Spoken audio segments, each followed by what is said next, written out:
영국에서 영국 사람들을 대상으로 교회에 대한 몇 가지 설문조사를 했다고 합니다. 여러 질문이 있었는데 이런 질문이 그 설문조사에 포함되어 있었다고 그래요. 당신은 어떤 교회를 원하십니까? 그런 질문이 있었대요. 이 질문에 여러 가지 답이 있을 수가 있겠죠. 어떻습니까? 여러분은 여러분의 교회가 어떤 교회가 되기를 원하시고 계십니까? 그런데 답을 한 영국 사람들 중에 꽤 많은 사람들의 답이 이 설문조사를 의뢰한 사람들을 아주 당황스럽게 만들었다고 그럽니다. 제일 많은 답은 아닌데 그래도 꽤 많은 답 가운데 이런 답이 있었다고 그래요. 나는 빨간 벽돌 교회를 원합니다. 영국 사람들 답죠. 영국 가면 그 빨간 벽돌의 건물들이 엄청 많잖아요.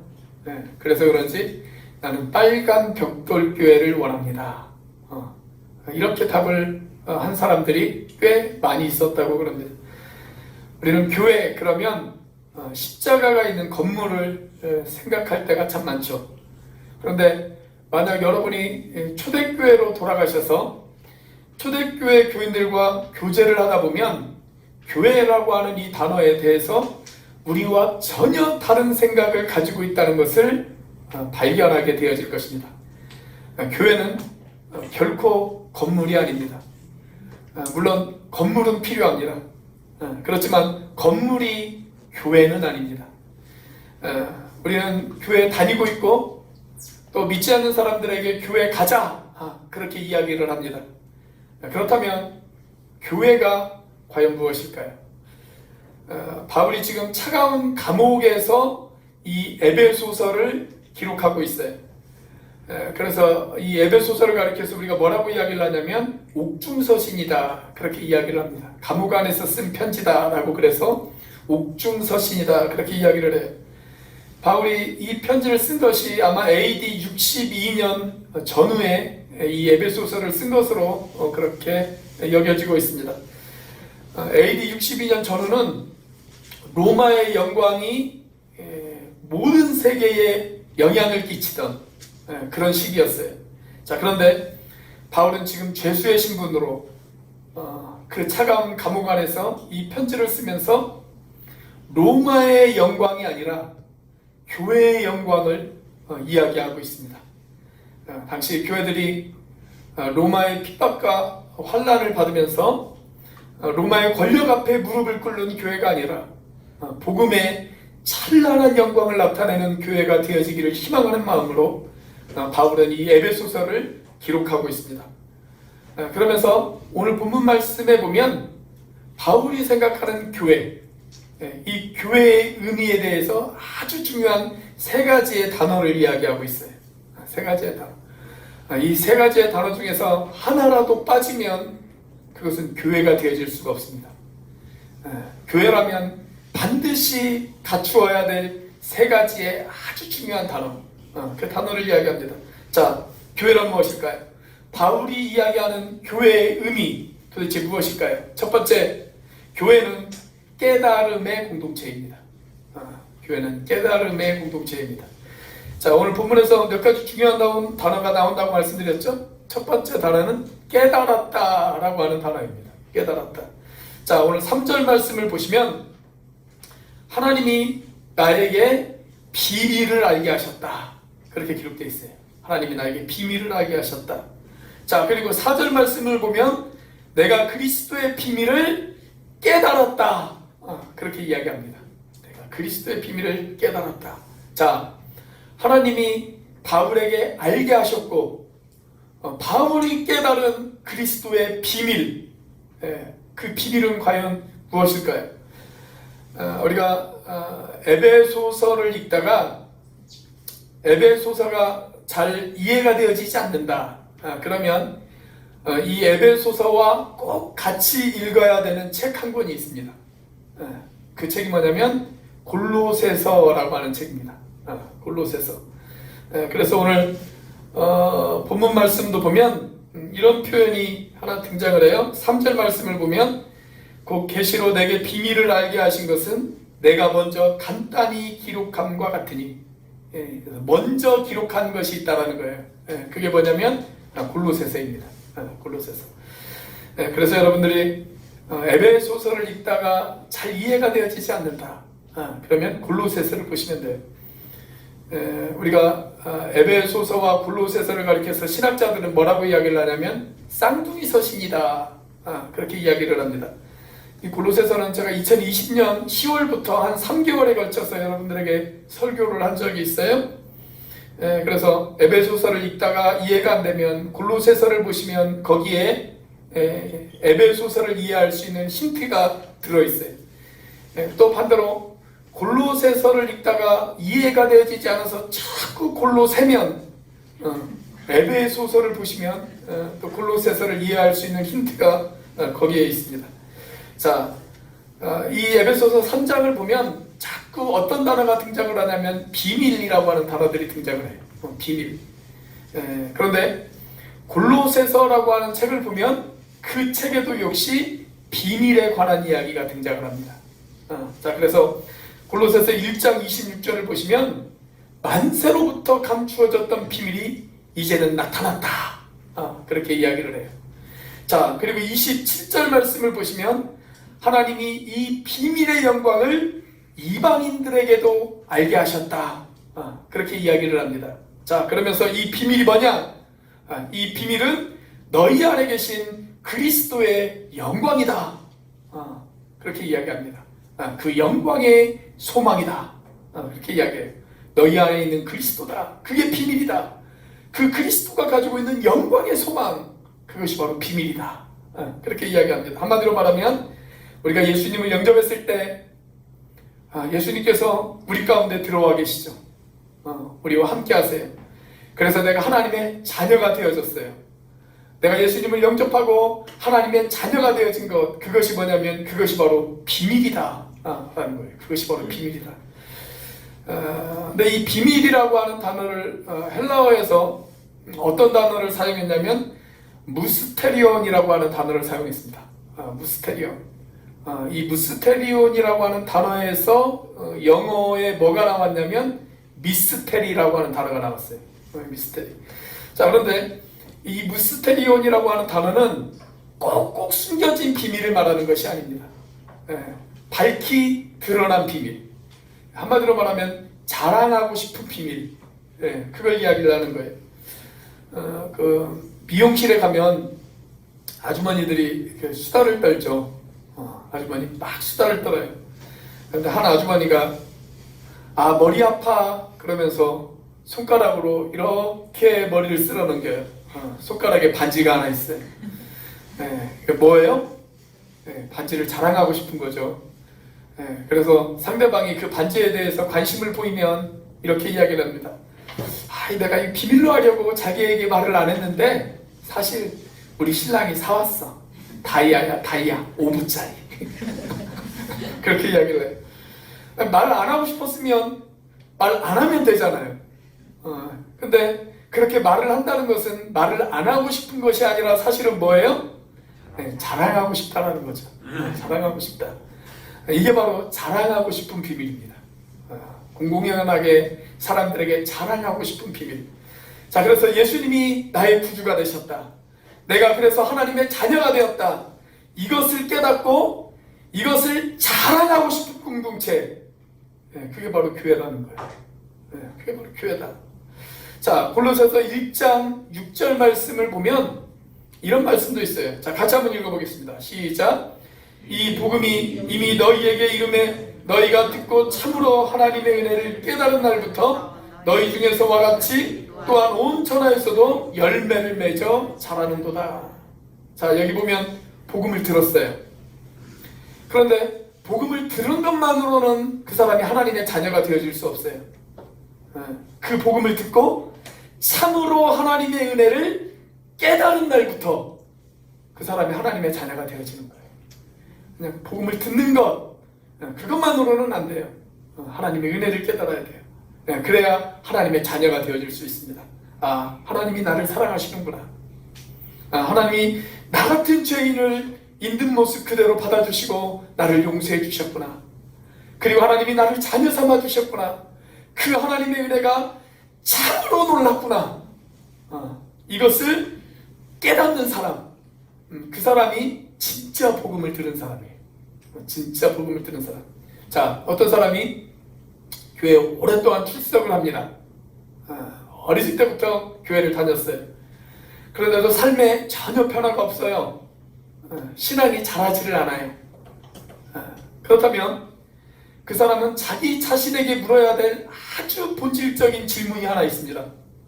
그게 뭐냐면, 내가 정말 복음을 깨달은 사람인가? 성경이 그렇게 강조하는 기쁜 소식, 그 복음의 비밀을 나는 정말 깨달았는가? 그 질문을 자기 자신에게 던져봐야 돼.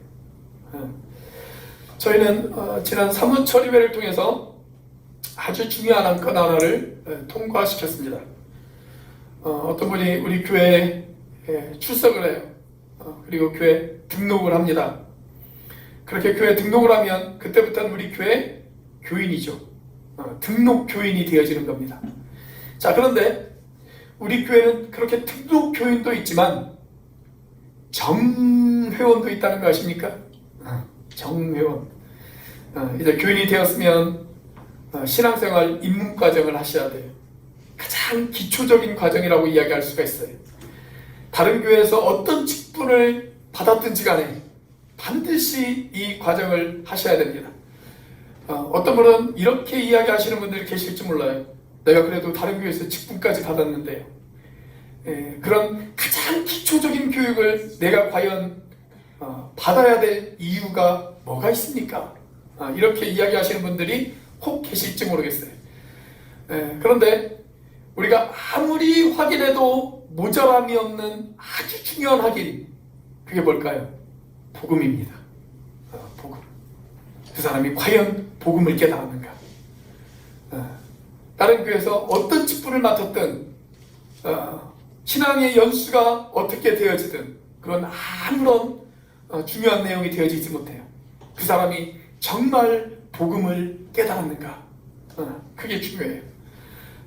물론 그 과정을 공부한다고 해서 그 사람이 복음의 비밀을 다 깨달을 수 있는 것은 아닙니다. 그래서 한 번으로 안 되면 두 번을 하셔야 되고, 두 번으로 안 되면 세 번을 하셔야 됩니다. 저는 우리 교회 교인들 가운데 이 복음을 깨닫고 싶어하는 그런 열정이 있어서 집요하게 이 복음에 대해서 파고 들어가는 그런 성도들이 있었으면 좋겠어요. 이 비밀을 깨닫기 위해서 목사들을 귀찮게 하는 그런 성도들이 생겨났으면 좋겠습니다. 그래서 어느 날 저와 여러분들에게 제가 참으로 복음의 비밀을 깨달았습니다, 이렇게 고백하고 간증하는 사람들이 우리 교회에 늘어나기를 주의 이름으로 축원합니다. 그런 성도들이 나온다면, 그래, 내가 그동안 참 힘들었지만, 참 고생을 좀 했지만 그래도 그 시간이 허튼 시간이 아니었구나, 그런 자부심이 있을 것 같아요. 여러분, 나를 향한 하나님의 은혜를 깨닫고 나를 향한 하나님의 사랑을 깨달아 아는 사람, 그 사람이 진짜 교인이에요. 그 사람이 진짜 교인입니다. 여러분, 교회가 뭐예요?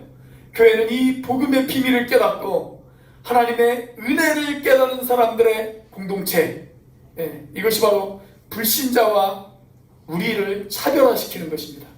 여러분, 우리가 믿지 않는 사람들과 다른 것 뭐가 있어요? 우리는 복음을 듣고 하나님의 은혜를 깨달았어요. 그런데 믿지 않는 사람들은 그 복음을 들었어도 하나님의 은혜를 깨닫지 못했어요. 그게 믿는 사람과 불신자의 차이점 아니겠어요? 그래서 오늘 이 자리에 나와는 있지만, 오늘 이 시간 이 예배를 같이 우리와 드리고는 있지만, 아직 하나님의 은혜를 깨닫지 못한 사람이 이 자리에 있다. 죄송하지만 그 사람은 아직 불신자입니다.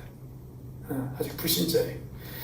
전 여기 있는 우리 모두가 그 은혜를 깨닫게 되어지시기를 주의 이름으로 축원합니다. 자, 교회에 어떤 의미가 있을까요? 바울이 깨닫는 교회의 의미 도대체 무엇일까요? 두 번째로, 교회는 함께하는 공동체입니다. 교회는 함께하는 공동체. 자, 오늘 본문에 등장하는 아주 중요한 또 다른 단어가 함께라고 하는 단어예요. 함께. 자, 6절 말씀입니다. 같이 한번 읽어보겠습니다. 시작. 이는 이방인들이 복음으로 말미암아 그리스도 예수 안에서 함께 상속자가 되고 함께 지체가 되고 함께 약속에 참여하는 자가 됩니다. 자, 이 한 구절에만 함께라고 하는 단어가 3번이 등장을 하죠. 자, 하나님을 모르던 사람이 어느 날 참으로 하나님의 은혜를 깨달았어요. 그리고 참으로 하나님의 은혜를 깨달은 그날부터 그는 우리와 함께 상속자가 되고 함께 지체가 되고 함께 하나님의 놀라운 약속에 참여하는 자가 된다고 성경은 저와 여러분들에게 이야기하고 있습니다. 여러분, 유대인들은 오랜 세월을 거쳐서 잘못된 선민의식이 그들 가운데 있었죠. 여러분, 좋은 선민의식은 필요합니다. 나는 하나님의 백성이야, 나는 하나님의 거룩한 사람이야, 이런 좋은 선민의식들은 필요해요. 그런데 잘못된 선민의식은 사람들과 사람들 사이에 담을 쌓습니다. 유대인들이 그랬어요. 그래서 하나님이 우리 민족만 선택하셨어. 너희들은 하나님이 선택한 사람들이 아니야.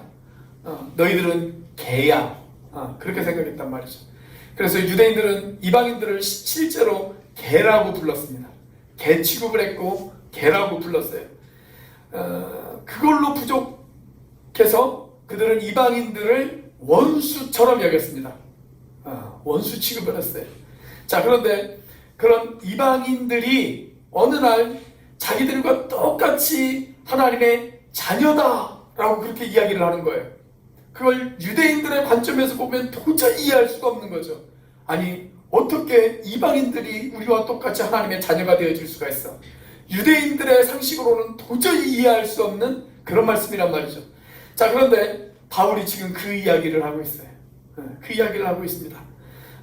그리고 그 내용을 우리가 이미 살펴본 에베소서 2장 후반부터 계속 그 이야기를 우리에게 강조하고 있습니다.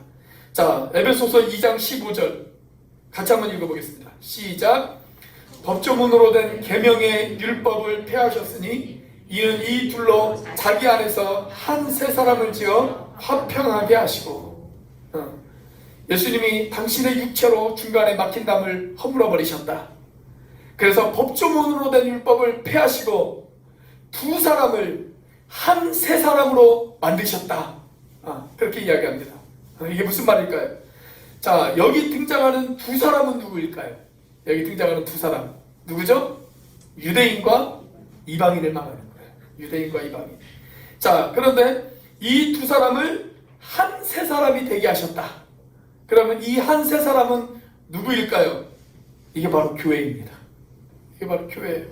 자, 그래서 19절에서 이렇게 말씀하죠. 너무나도 중요한 말씀. 그래서 우리가 2주간에 걸쳐서 살펴본 말씀, 그것으로 부족해서 오늘 또다시 살펴보는 말씀, 심지어 우리 교회 표어에 기록된 말씀. 그 말씀이 뭐예요? 2장 19절. 자, 같이 한번 읽어보겠습니다. 시작. 그러므로 이제부터 너희는 외인도 아니요 나그네도 아니요 오직 성도들과 동일한 시민이요 하나님의 권속이라. 너희는 낯선 사람이 아니다. 너희는 손님이 아니다. 너희는 우리와 함께 천국의 시민권을 받은 사람들이다. 한 걸음 더 나아가서 너희는 하나님의 권속이다. 그렇게 이야기합니다. 다른 말로 표현하면 뭐예요? 너희는 하나님의 가족이다. 그 이야기입니다. 너희는 하나님의 가족이다. 우리 교회가 1월달 추천도서가 뭐였냐면 나는 나무처럼 살고 싶다 라고 하는 책이었습니다. 그런데 이 책에 보면 등나무에 관한 이야기가 등장을 해요. 등나무. 이 등나무라고 하는 나무는요, 혼자의 힘으로는 절대 줄기를 뻗을 수 없는 그런 나무라고 그래요. 그래서 다른 나무나 아니면 기둥 같은 것에 길에서 두 줄기가 동아줄처럼 서로 꼬아가면서 자라는 나무. 그게 바로 이 등나무죠. 등나무. 하나의 줄기가 밑으로 내려가면 또 다른 줄기는 그 밑으로 내려간 줄기를 밟고 올라갑니다. 그러면 이번에는 위로 올라간 그 줄기가 밑으로 내려와요. 그러면 밑에 있던 줄기가 그 줄기를 또 밟고 위로 올라갑니다. 그렇게 서로를 밟고 밟으며 높은 곳을 향해 자라나는 나무, 그게 바로 등나무예요. 등나무. 사랑하는 여러분, 저는 이것이 바로 하나님의 가족인 교회가 아닌가, 그렇게 생각이 되어집니다. 사실 나에게 가장 상처를 주는 사람이 누구일까요? 가족이에요. 가족. 다른 사람들이 주는 상처는 별로 가슴이 안 아파요. 근데 가족이 주는 상처는 그렇게 가슴이 아파요. 그런데 또 가장 내 편이 되어주는 사람도 누구예요? 가족이죠. 그렇게 우리는 때때로 갈등하며 또 사랑하며 함께 자라가는 공동체, 그게 바로 교회다라는 것입니다. 자, 그렇다면 우리가 어떻게 이런 함께함을 경험할 수 있을까요? 우리가 어떻게 이런 가족됨을 우리가 경험할 수 있을까요? 여러분, 초대교회 당시 예루살렘 교회 교인들이 몇 명이나 되었는지 혹시 아십니까? 학자들마다 의견이 다 다르기는 하지만 가장 많이 보는 학자는 한 3만 명 정도 되어진다라고 그렇게 이야기를 하고 있습니다. 초대교회 당시 예루살렘에 있던 교회 교인들이 한 3만 명 정도 되어졌을 것이다. 그 당시 인구로 보면 상당히 많은 인구죠. 그런데 여러분, 그 3만 명이나 되는 사람들이 가족임을 경험했어요. 가족임을 경험했습니다. 아니, 그냥 소수 몇 명이라면 그런 가족임을 경험하는 것, 그게 쉬울 수도 있어요. 근데 3만 명이나 되어지는 사람들이 어떻게 가족됨을 경험할 수 있었을까요? 그들이 가족임을 느끼고 서로 사랑하면서 그 시대를 뒤집어 볼 수 있었던 놀라운 비밀, 그 비밀이 과연 무엇일까요? 성경은 그 비밀에 대해서 이렇게 이야기를 합니다. 자, 사도행전 2장 46절 말씀 같이 한번 읽어보겠습니다. 시작. 날마다 마음을 같이하여 성전에 모이기를 힘쓰고 집에서 떡을 떼며 기쁨과 순전한 마음으로 음식을 먹고, 그들은 성전에서도 모였어요. 그리고 집에서도 모였습니다. 오늘 우리처럼 예배당에 모여서 같이 예배도 드렸습니다. 그런데 그것만으로 끝나버리면 안 돼요. 그것만으로 끝나버리면 절대 가족됨을 경험할 수가 없습니다. 그래서 그들은 집에서도 모였습니다. 집에서도 모였어요. 집에서도 모였다. 그것이 우리 교회로 하자면 무엇일까요? 목장교회 모임입니다. 목장교회 모임. 여러분들이 신약성경을 이렇게 쭉 읽어보시면 신약성경 가운데 반복되는 인사 가운데 이런 표현이 등장을 합니다. 집에 있는 교회에게 무난하노라. 이런 표현들이 등장해요. 집에 있는 교회에게 무난하노라. 여러분, 집에 있는 교회, 그게 뭐예요? 목장교회죠. 목장교회. 여러분, 우리가 많은 사람들 앞에서 나의 아픔, 나의 슬픔, 그것을 이야기하는 것, 그건 쉽지 않아요. 그런데 목장교회 같은 소그룹으로 모여서 나의 아픔을 이야기할 수 있어요. 나의 눈물을 이야기할 수 있어요. 나의 슬픔을 이야기할 수 있어요. 그리고 그 안에서 서로 위로하고 위로받고 서로 격려하다 보면 그게 가족이 되어지는 겁니다. 주일날 그냥 바람처럼 왔다가 바람처럼 사라져버리면 절대 가족이 되어질 수가 없습니다. 이제 코로나도 어느 정도 정점에 도달하지 않았나, 그렇게 생각이 되어져요. 제가 볼 때 그리 멀지 않은 것 같아요. 그래서 코로나가 정점이 되어지고 이제 하강세가 시작이 되어지면 본격적으로 목장교회 모임도 다시 시작할 예정입니다. 그때 그 목장교회 모임에 적극적으로 참여하셔야 돼요. 그 목장교회에서 나의 기쁨을 나누고 나의 성공을 나누고 나의 실패도 나누고 나의 좌절도 나누고 나의 고통도 나누고, 그래야 가족이 되어질 수가 있습니다. 그런데 적극적으로 참여하지 않으면 교회와도 마음이 불편해요.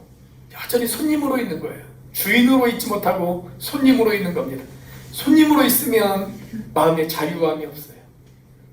여러분, 손님으로 있으면 불편합니다. 마음에 자유로움이 없어요. 그런데 주인으로 있으면 마음이 평안합니다. 손님으로 있으면 교회가 늘 가시방석이지만 주인으로 있으면 마음이 평안한 거예요. 저는 우리 교회 구경꾼이었기를 바랍니다. 우리 교회 손님이 없었으면 좋겠어요. 목자교회 모임에 적극적으로 참석해 다 주인이 되시는 저와 여러분들이 되시길 주님의 이름으로 축원합니다. 자, 교회 도대체 어떤 의미가 있을까요? 마지막 세 번째로, 교회는 전하는 공동체입니다. 교회는 전하는 공동체. 오늘 본문에서 교회의 본질을 소개하는 또 하나의 중요한 단어, 그게 바로 전한다라고 하는 단어입니다. 자, 8절입니다. 같이 한번 읽어보겠습니다. 시작.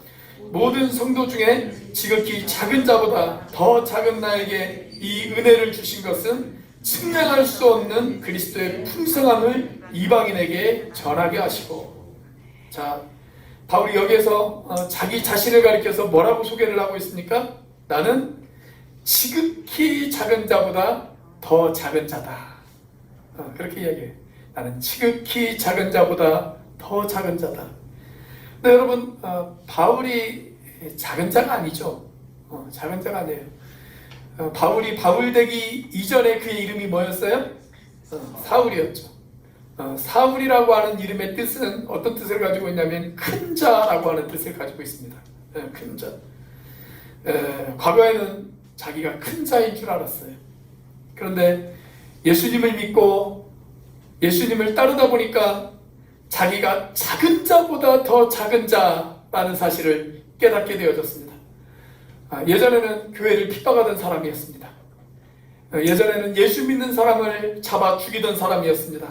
그런데 그런 그가 예수를 믿고 보니까 내가 정말 못난 인간이었구나. 내가 정말 죄인이었구나. 죽을 수밖에 없는 죄인이었구나. 그걸 깨달았어요.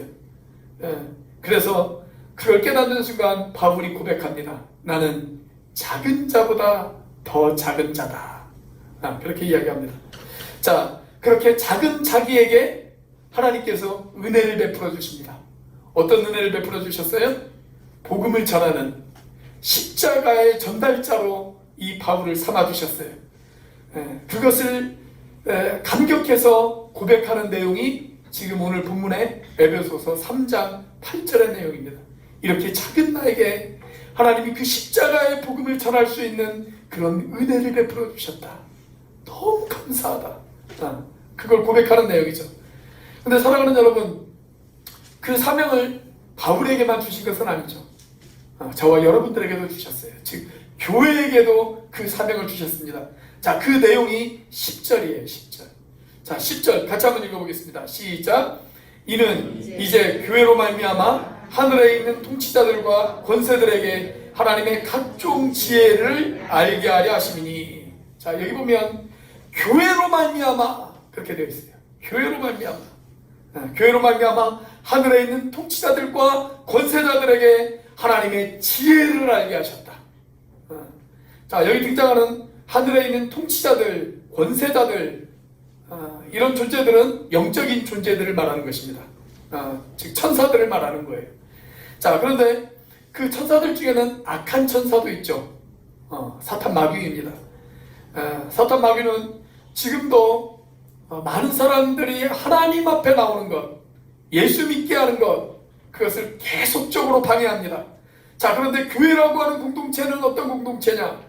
복음이 얼마나 사람들을 변화시킬 수 있는지, 그 복음을 통해서 얼마나 놀라운 일들이 세계 곳곳에서 일어나고 있는지, 그 복음을 통해 우리가 하나님의 자녀가 되어줄 수 있다는 사실을 그 영적인 존재들에게 선포하는 공동체.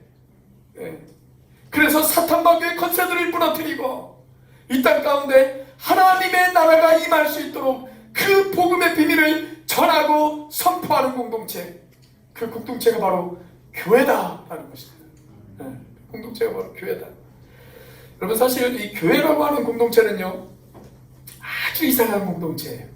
아주 이상한 공동체. 왜냐하면 교회는 교회 안에 있는 사람들을 위해서 존재하는 공동체가 아니에요. 교회 안에 있는 사람들, 교회 내부에 있는 사람들을 위해서 존재하는 공동체가 아니라 사실은 교회 밖에 있는 사람들을 위해서 존재하는 공동체입니다.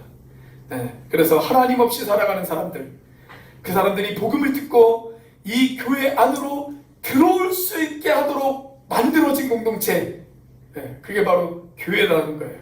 자, 그렇다면 우리는 과연 이 복음을 얼마나 전하고 있습니까? 우리는 이 복음을 얼마나 이웃들에게 알리고 있습니까? 제가 최근에 미국의 신학자인 존 포엘이라고 하는 사람이 쓴 책을 읽으면서 큰 은혜를 받았어요. 이분이 기독교 계통의 대학교에서 학생들에게 전도학, 선교학 이런 것들을 가르치는 교수님이십니다. 그런데 지금처럼 이렇게 이제 새 학기가 되어졌어요. 새 학기가 되어졌는데 자기 과목을 신청한 학생 중에 탐이라고 하는 아주 이상한 학생이 그 강의실에 들어와 앉아 있더래요. 일단 생김새부터 이상했어요. 머리 색깔부터 온갖 이렇게 귀걸이, 목걸이 남학생인데 하여튼 생김새부터가 일반 학생들과는 조금 다른 범상치 않은 그런 학생이었다고 그래요. 자, 그리고 수업 태도도 너무 안 좋아요. 수업 태도도 너무 안 좋아요. 일단은 삐딱하게 앉아가지고 그렇게 수업을 들어요. 여러분이 강대상에서 이렇게 보시면 조는 사람, 조는 사람, 삐딱하게 앉아서 핸드폰만 바라보고 있는 사람, 다 보입니다. 다 보여요. 그런데 이 학생은 아주 수업 태도가 아주 안 좋았어요. 아주 안 좋았습니다. 그리고 괴상한 질문을 해가지고 교수님을 되게 당황스럽게 만드는 그런 학생이었어요. 그런데 이 학생을 위해서 이 교수님이 계속 기도를 합니다. 하나님, 이 학생을 만나주세요. 찾아가 주세요. 이 학생을 만져주세요. 계속 기도를 합니다. 그런데 학기가 끝나는 마지막 수업 시간에 이 학생이 처음으로 아주 진지한 질문을 교수님에게 던졌다고 그래요. 이런 질문을 던졌다고 합니다. 교수님, 나 같은 사람도 하나님을 찾을 수 있을까요? 그렇게 질문을 던졌어요. 교수님, 나 같은 사람도 하나님을 찾을 수 있을까요? 그때 이 교수님이 잠깐 생각을 한 뒤에 그 학생에게 이렇게 대답을 했다고 그럽니다. 아니, 자네는 절대 하나님을 찾을 수 없어. 자네는 절대 하나님을 찾을 수 없어. 그러다 순간 강의실이 조용해졌어요. 그리고 교수님이 다시 이렇게 이야기합니다. 자네는 절대 하나님을 찾지 못해. 그러나 기억하게나 하나님은 반드시 자네를 찾아올 거야. 자네가 하나님을 찾는 게 아니라 하나님이 자네를 찾아올 거야. 그리고 그때 반드시 기억하게나 하나님은 사랑이시라는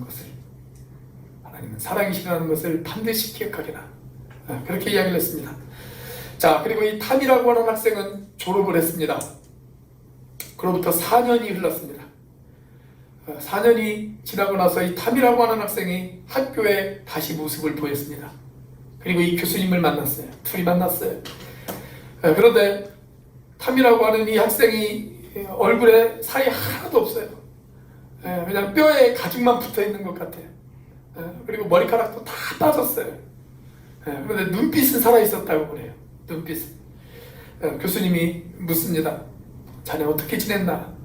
그러자 이 탐이 아주 긴 대답을 이 교수님에게 이야기를 합니다. 이런 대답이었다고 그래요. 교수님, 제가 학교를 졸업하기 전에 교수님이 저에게 들려주셨던 이야기 가운데 하나님이 저에게 찾아오실 것이라고 그렇게 말씀하셨죠. 교수님, 정말 교수님의 말씀대로 하나님이 저에게 찾아오셨다는 사실을 알려드리고 싶어서 제가 교수님을 찾아왔습니다. 그러면서 이야기하기를, 사실 작년에 제가 암이라고 하는 진단을 받았습니다. 제가 암이라고 하는 진단이 저에게 내려졌을 때 저는 그때 깨달았습니다. 교수님 말씀대로 하나님이 나에게 찾아오셨구나. 그런데 저는 그 사실을 인정하고 싶지 않았습니다. 나는 절대 하나님 안 믿을 거야. 나는 절대 교회 나가지 않을 거야. 나는 그 포엘 교수의 말을 절대로 인정할 수 없어. 그래서 제 자신과 싸웠습니다. 그런데 제가 죽기 전에 마지막으로 하고 싶었던 일이 하나 있었습니다. 그것은 뭐냐면 제 아버지를 만나는 일이었습니다. 저는 사실 아버지와 관계가 좋지 않았거든요. 아버지는 제가 어렸을 때 저를 저주하고 내쫓다시피 해서 저를 쫓아냈습니다. 그리고 그 뒤로 아버지를 한 번도 본 적이 없습니다. 그런데 제가 죽기 전에 그래도 한 번 정도는 아버지를 만나야 봐야 되겠다, 그렇게 생각을 했습니다.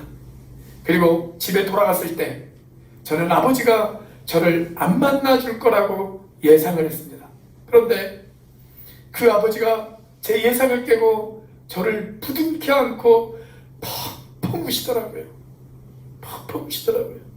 이 덩치 큰 제가 처음으로 늙은 아버지의 품에 안겨서 펑펑 저도 같이 울었습니다. 그때 저는 깨달았습니다. 아버지가 나를 사랑하시는구나. 그때 저에게 한 가지 더 깨달음이 찾아왔습니다. 나의 아버지가 사랑이시라면 하나님도 사랑이시겠구나. 하나님도 사랑이시겠구나. 그리고 저는 그때 비로소 하나님을 향해 제 가슴을 열었습니다. 그리고 복음을 들었고 예수 그리스도를 나의 주님으로 영접했습니다. 제가 그 사실을 교수님에게 알려드리고 싶어서 오늘 교수님을 찾아뵈었습니다. 그렇게 이야기를 하는 거예요. 이 교수가 너무나도 감동이 되어져서 이 탄에게 이렇게 이야기를 했다고 그래요. 자네 다음 주에 학교에 와서 학생들에게 자네가 지금 한 이야기를 간증해 줄 수 있나?